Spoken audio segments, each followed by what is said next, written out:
Gas cylinder पुरवठा सुरळीत ठेवण्यासाठी अन्न नागरी पुरवठा विभागामार्फत राज्यभर नियंत्रण कक्ष, जिल्हास्तरीय समित्या स्थापन, गेल्या 6 महिन्याच्या तुलनेत अधिक प्रमाणात घरगुती गॅस सिलेंडर उपलब्ध, अत्यावश्यक सेवांना LPG पुरवठा प्राधान्याने, राज्यात घरगुती LPGचा तुटवडा नाही, समाज माध्यमांवरील खोट्या बनावट बातम्यांवर कारवाई, अफवांवर विश्वास न ठेवण्याचे नागरिकांना आवाहन.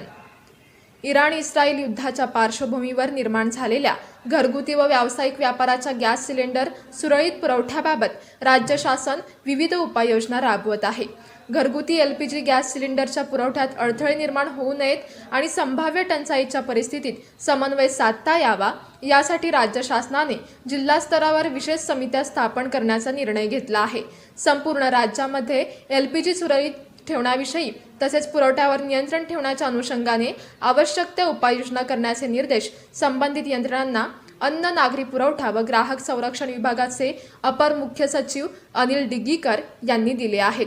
घरगुती गॅस सिलेंडरचा पुरवठा सुरळीत होत राहील याची नागरिकांनी निश्चिंतता बाळगावी, अशी ग्वाही अन्न व नागरी पुरवठा ग्राहक संरक्षण विभागामार्फत देण्यात आली आहे. मार्च महिन्यामध्ये गेल्या 6 महिन्याच्या तुलनेत अधिक प्रमाणात घरगुती गॅस सिलेंडर उपलब्ध असून युद्धाच्या पार्श्वभूमीवर घरगुती गॅस सिलेंडर पुरवठा सुरळीत राहील याची खबरदारी घेण्याच्या सूचना विभागामार्फत सर्व संबंधित यंत्रणांना देण्यात आल्या आहेत.